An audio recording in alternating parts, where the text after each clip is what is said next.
Mes chers amis, aujourd'hui, 16 septembre 2018, ensemble, nous fondons un nouveau parti politique, Agir, la droite constructive.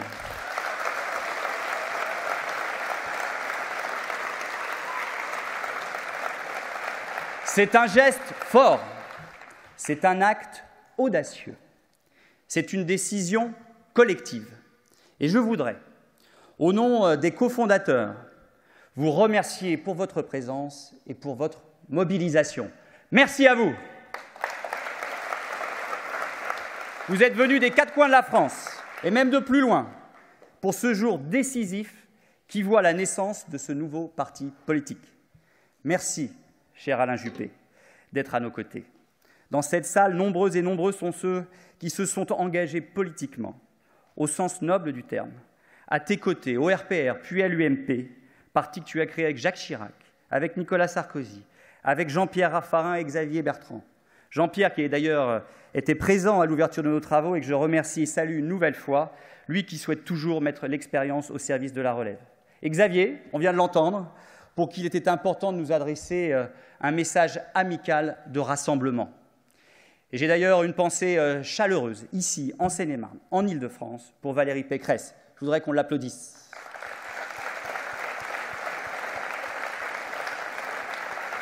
C'est un grand honneur, Alain. C'est un grand honneur, Alain, pour nous que tu sois là.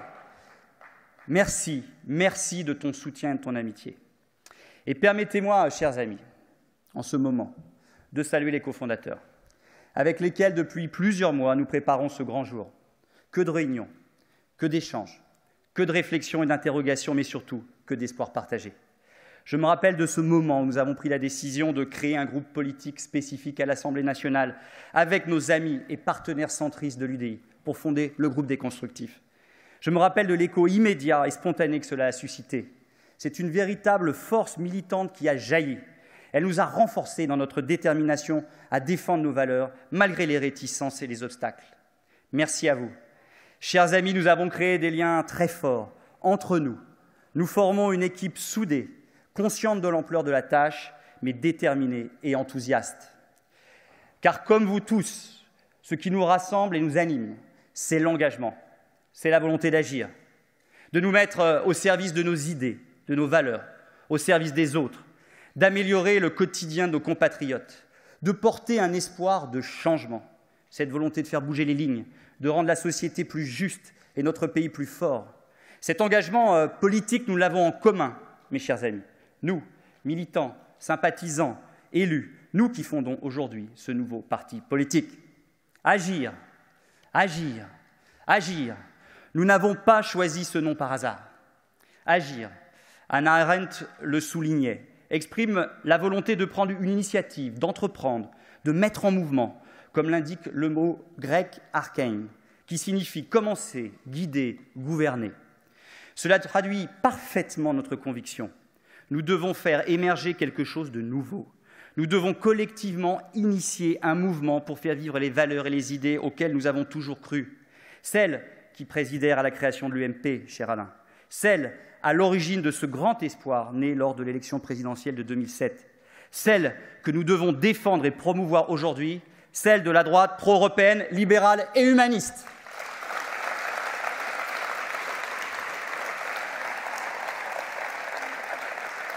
Agir est la réponse à la décomposition de la droite et à la recomposition du paysage politique français. L'incapacité des Républicains à s'unir contre la menace de l'extrême droite et d'appeler clairement à voter Emmanuel Macron au second tour de l'élection présidentielle pour faire barrage au Front National a jeté sur LR un discrédit profond. N'oublions jamais le combat de Jacques Chirac et des pères fondateurs de l'UMP contre l'extrême droite. En oubliant que la lutte contre les extrêmes était constitutive de la droite républicaine, en s'enfermant dans les calculs politiques à l'heure des choix, les Républicains ont renié leurs fondements et perdu toute leur crédibilité. L'élection du nouveau président des Républicains n'a fait que prolonger et accentuer ce reniement.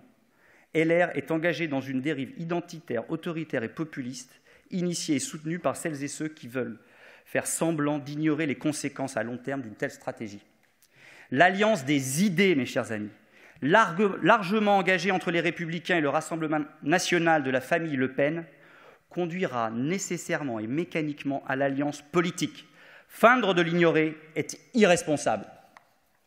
LR est aujourd'hui corseté, arrimé aux ambitions de son nouveau président et flirte toujours plus dangereusement avec les idées de la droite extrême en utilisant sa rhétorique et son vocabulaire.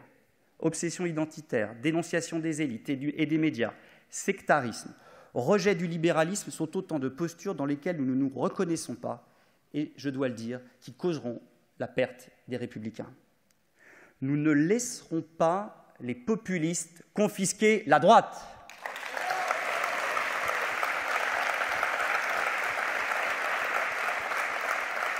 En effet, de nombreux militants et sympathisants de droite ont le sentiment depuis plus d'un an de ne plus être représentés. Ils ont le sentiment que le socle de valeurs sur lequel s'appuyait la droite a disparu. Ils ont le sentiment que les idées historiques de la droite républicaine ne sont plus incarnées à la tête des LR. Ce qu'ils nous disent sur le terrain est clair. Ce ne sont pas eux ni leurs convictions qui ont changé, mais le parti pour lequel ils avaient tant donné. Ils se sentent trahis. C'est pour répondre à l'appel de ces orphelins de la droite républicaine que nous avons créé Agir. Mes chers amis, la création d'un nouveau parti politique est la seule façon de s'assurer que nos idées continueront d'être défendues.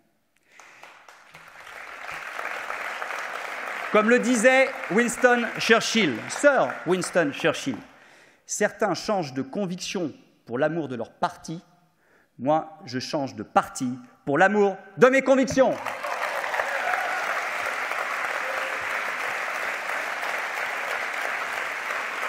Nous l'avons vu ces derniers mois, les volontés de changer la ligne politique de LR de l'intérieur sont vouées à l'échec. Regardons la réalité en face, c'est du temps perdu et de l'énergie gaspillée. Une seule solution, créer un parti de droite fidèle à nos valeurs.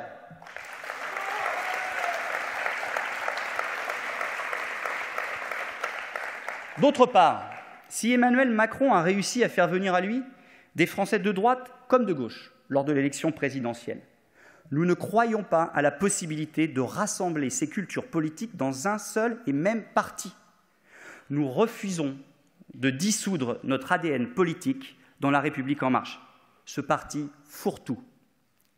Une seule solution, s'engager et se mobiliser avec force dans un nouveau parti de droite, le parti de la droite moderne, populaire, modérée et réformatrice, Agir.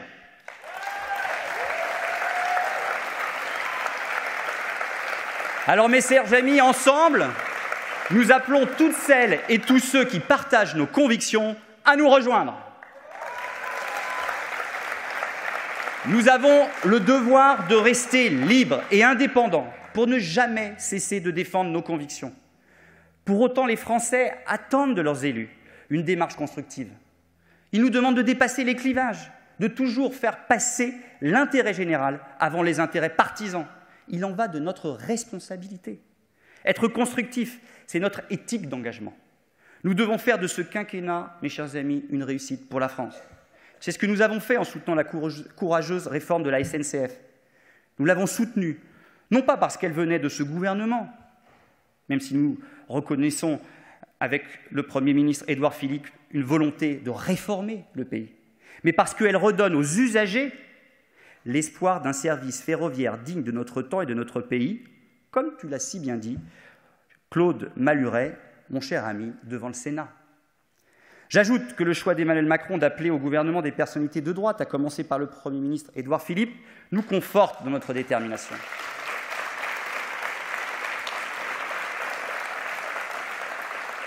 Toutefois, je le redis, nous voulons rester libres, libres d'agir. Ainsi, nous pensons qu'il est indispensable de faire davantage confiance aux élus locaux, à commencer par les maires, cher Alain Chrétien, alors même que les décisions gouvernementales démontrent trop souvent une recentralisation. Oui, indispensable de s'appuyer sur les richesses territoriales, qu'elles soient urbaines, rurales, périurbaines, ultramarines, ou issues de l'expérience des Français de l'étranger. Indispensable de faire davantage confiance aux corps intermédiaires, à ces forces vives qui, si elles sont associées aux réformes, les amplifieront au bénéfice de tous. Cette confiance est une condition essentielle à la transformation du pays. Alors oui, nous l'affirmons, il existe un espace politique important, pas qu'un trou de souris, cher Claude Malhuret, entre la République en marche et les Républicains.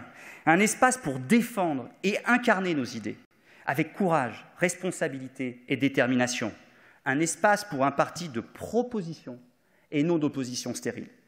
Tout simplement, un espace pour agir. Agir, c'est le parti de la droite pro-européenne, libérale et humaniste. La droite pro-européenne, qui voit dans la refondation de la construction européenne le moyen de renforcer notre souveraineté. La droite libérale, qui voit dans le rétablissement de la croissance et du plein emploi les fondements d'un ordre social plus durable et plus juste. La droite humaniste, qui voit dans l'épanouissement de la personne humaine, dans la défense de sa liberté et de sa dignité, la finalité de toute politique. C'est bien pour réaliser cette ambition, chers amis, que nous devons réaffirmer chaque jour notre attachement à 3 grands principes: la liberté, la responsabilité et l'autorité. La liberté. Oui, nous croyons à la liberté d'entreprendre, d'innover, à la valeur travail, au mérite, à la valorisation de la réussite. Ne nous replions pas sur nous-mêmes, mais ayons un esprit de conquête. Nous en sommes convaincus, la prospérité économique est nécessaire à la réussite de tout projet politique. Seule une économie forte, cher Emmanuel Capus, nous permettra de rétablir la place de la France dans le monde et de combler nos déficits pour garantir notre souveraineté. Seule une économie forte nous permettra d'investir dans une croissance durable, d'améliorer le niveau de vie de nos compatriotes et de bâtir une société plus juste dans un environnement plus sain. C'est pour cela qu'il faut libérer les énergies individuelles et collectives de ces forces vives de la nation. Libérons les entrepreneurs, les commerçants, les agriculteurs, cher Antoine Herth, les artisans du poids excessif des charges et des procédures administratives. Baissons la fiscalité qui pèse sur nos entreprises et nos compatriotes. J'entends parfois qu'il faudrait impulser un rééquilibrage à gauche de la politique du gouvernement. Mais bien au contraire, nous sommes, nous, à agir déterminés, à veiller à la mise en œuvre des réformes que nous, à droite, nous avons toujours désirées. La fin du matraquage fiscal, notamment des classes moyennes, est une priorité.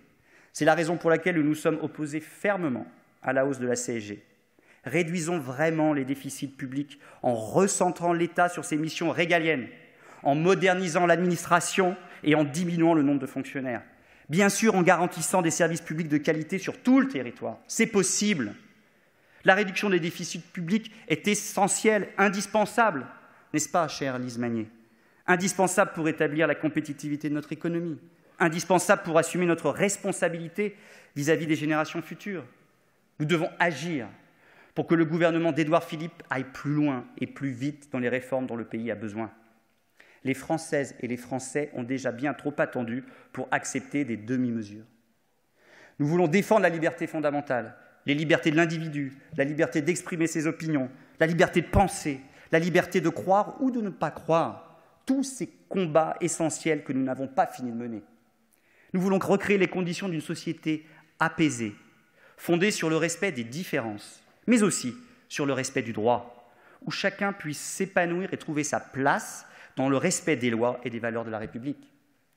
Notre attachement au principe de liberté, mes chers amis, a pour corollaire un attachement indéfectible au principe de responsabilité. Responsabilité de l'État, responsabilité de l'individu, responsabilité collective. Car il n'y a pas de liberté sans responsabilité. La responsabilité de l'État est de moderniser les outils de notre modèle social pour les rendre plus efficients et pérenniser ainsi la solidarité nationale pour laquelle tu te bats, chère Agnès Firmin-Lebaudot.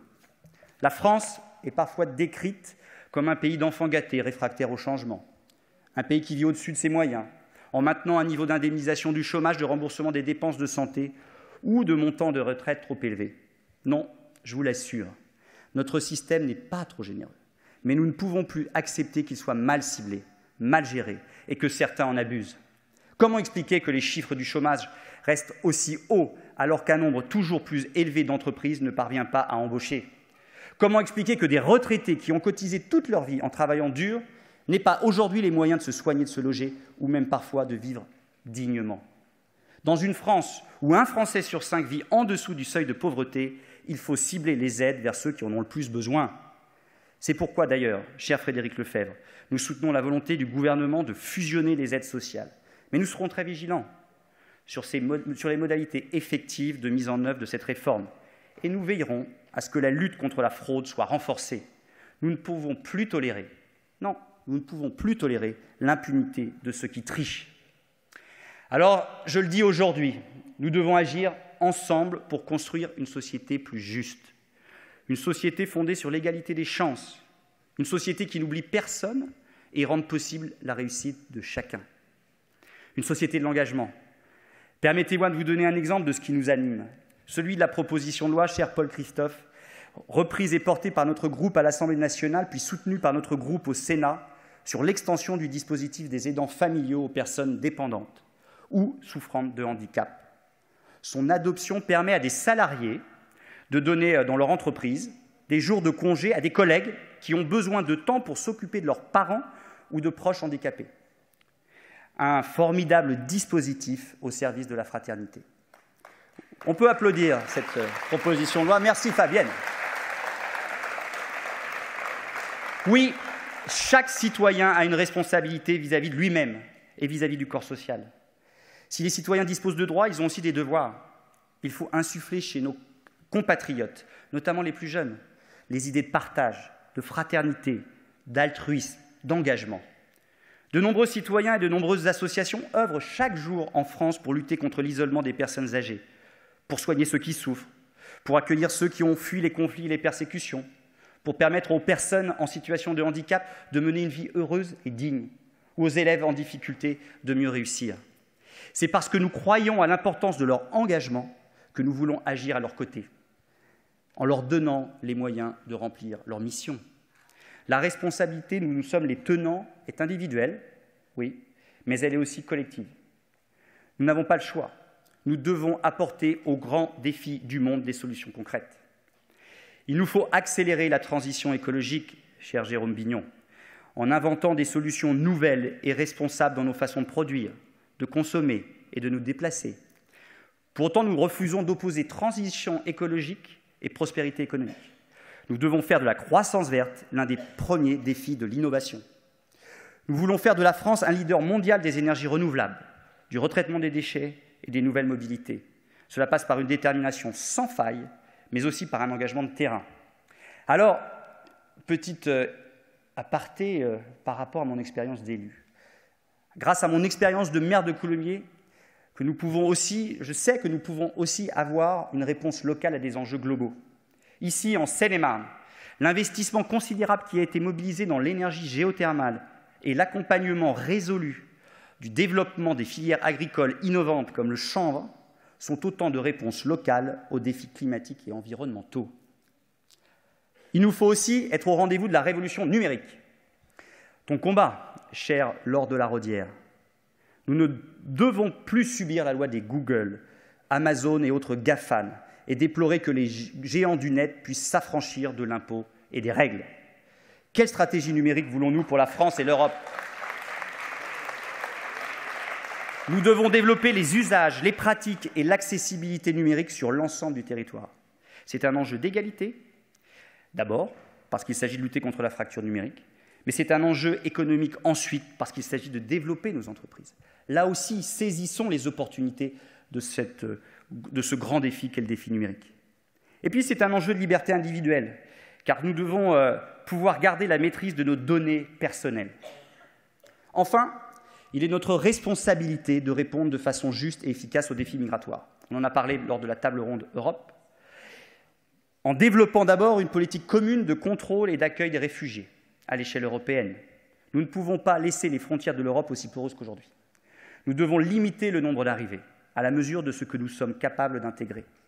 Nous devons garantir un retour effectif, et c'est difficile, des déboutés du droit d'asile et nous mobiliser pour l'intégration de celles et ceux qui sont dans notre pays, pour faire de leur présence dans notre pays une vraie richesse pour la France. C'est possible.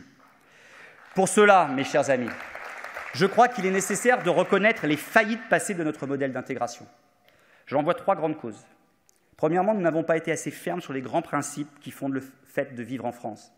La laïcité, l'égalité homme-femme, nous devons toujours et encore nous battre pour le droit des femmes.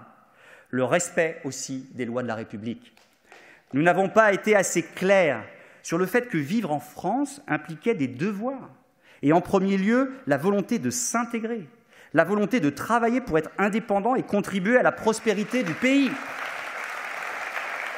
Nous sommes restés trop pudiques sur ce que nous sommes, sur notre culture, sur notre histoire, sur la force du génie français, trop pudiques sur la grandeur de la France. Comme le rappelait le général de Gaulle, la France ne peut être la France sans la grandeur. Enfin, nous n'avons pas suffisamment valorisé les talents, la créativité, l'envie de réussir portée par ceux qui ont choisi la France comme nouvelle patrie. Alors, pour répondre de façon juste et équitable aux défis migratoires, il faut aussi et surtout s'attaquer aux problèmes à la source. Tu l'as dit tout à l'heure, Vincent. C'est en renforçant, notamment en Afrique, nos partenariats économiques, éducatifs, culturels et sportifs que nous ferons du développement de ce continent un outil efficace de régulation des flux migratoires. Des accords nouveaux avec l'Afrique doivent poser les bases de son développement, des projets de coopération innovants et le renforcement de la sécurité juridique permettront notamment l'investissement durable dans la croissance du continent. Pour relever les défis que je viens d'évoquer, mes chers amis, nous avons besoin d'un État fort, un État dont l'autorité est restaurée. Nous en sommes persuadés. L'État ne retrouvera son autorité qu'à condition de se montrer efficace dans la réalisation de ses missions premières. L'extension abusive des champs d'intervention de l'État pénalise toujours plus sa capacité d'action. Pour refonder son autorité, il est donc urgent de recentrer son action sur ses fonctions régaliennes, en renforçant les moyens de la justice, des forces de sécurité et des forces armées. Nous souhaitons le rétablissement d'un État fort, un État qui nous protège du terrorisme, mais aussi de la délinquance quotidienne. Un État qui ne tolère aucune exception au respect des règles. Rétablir l'autorité de l'État, c'est s'attaquer en profondeur à deux chantiers. Celui de la justice, tout d'abord, cher Louis Vogel. L'engorgement des tribunaux et la surpopulation carcérale ne doivent pas justifier un laxisme qui n'est plus tolérable. Nous devons réaffirmer l'état de droit, faire appliquer les peines, toutes les peines.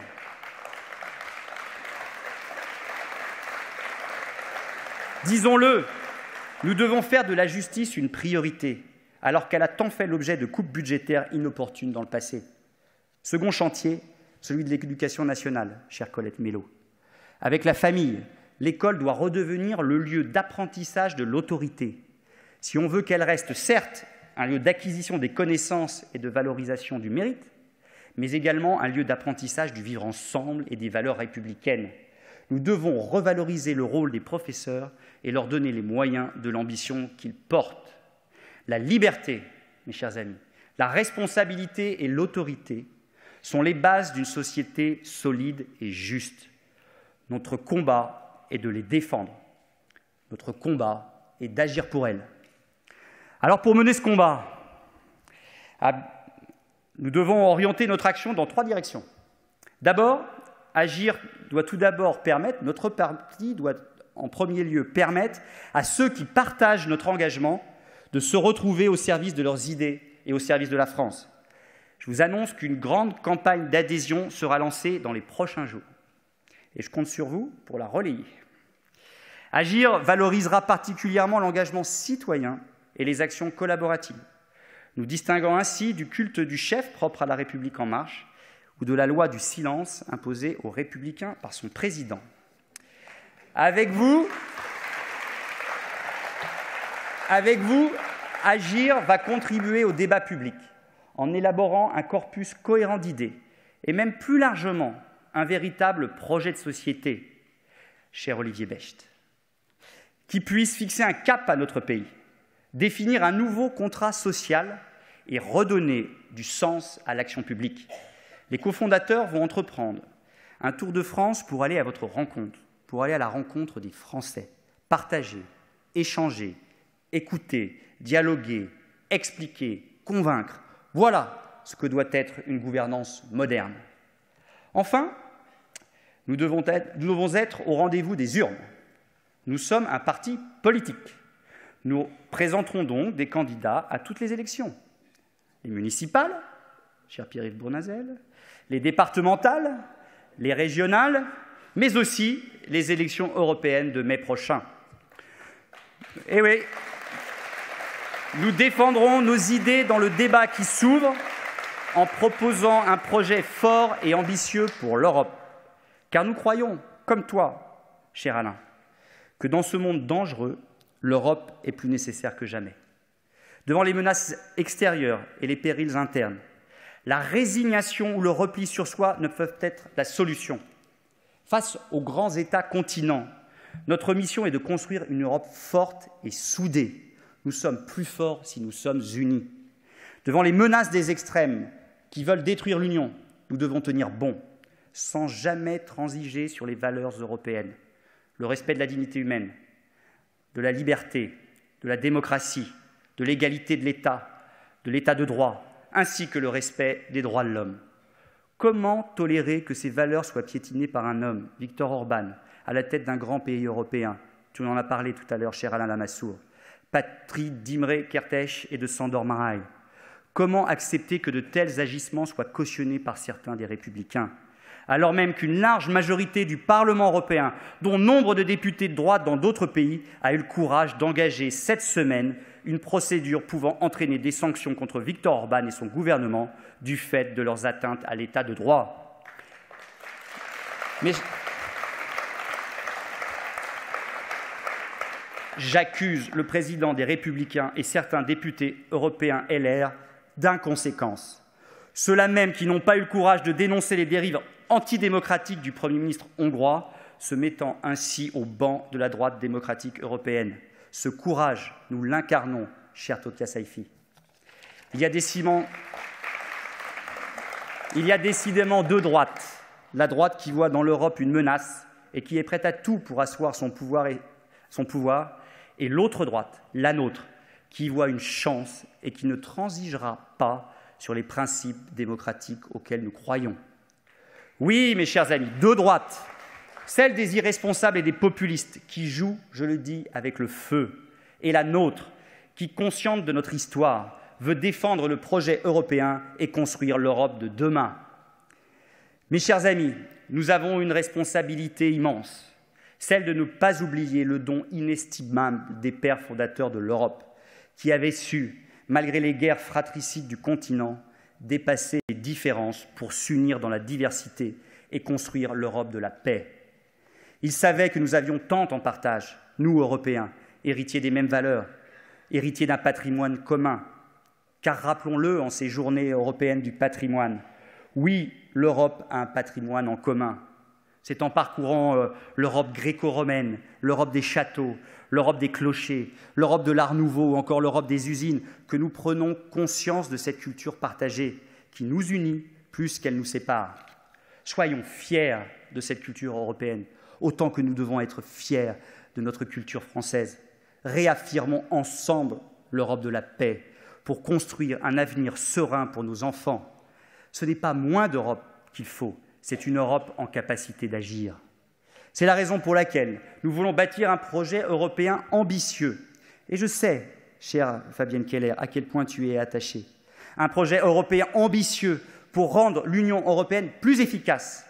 Nous allons le bâtir avec vous, ce projet, dans une démarche collaborative, en nous appuyant sur vos initiatives.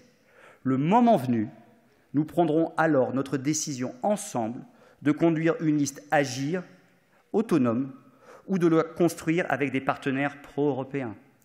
Nous sommes constructifs, nous ferons ce choix en fonction de 3 critères. L'affirmation de nos idées, l'intérêt de la France et la défense de l'Europe. Alors voilà, chers amis, je vous remercie de nouveau de votre présence et de votre mobilisation. Nous sommes à la croisée des chemins. Avec la fondation d'Agir, c'est une page nouvelle de l'histoire de la droite, une page nouvelle de l'histoire politique de notre pays que nous nous ouvrons ensemble. Soyons fiers de ce que nous sommes. Soyons fiers de ce que nous accomplissons au service de nos idées et de nos valeurs, au service de la France, au service de l'Europe. Cher Alain Juppé, chez Agir, nous aimons Montesquieu, comme toi et comme tout Bordelais qui se respecte. Un autre Bordelais célèbre. Montesquieu nous dit: pour faire de grandes choses, il ne faut pas être un génie. Il ne faut pas être au-dessus des hommes. Il faut être parmi eux. Voilà l'ambition d'Agir. Être parmi vous. Être parmi les Français, en France et en Europe. Nous ne ferons rien de bien si nous ne sommes pas parmi et avec les Français. Voilà le chemin que nous vous proposons et nous avons besoin de chacun d'entre vous pour réussir. Alors vive la République, vive la France et vive l'Europe!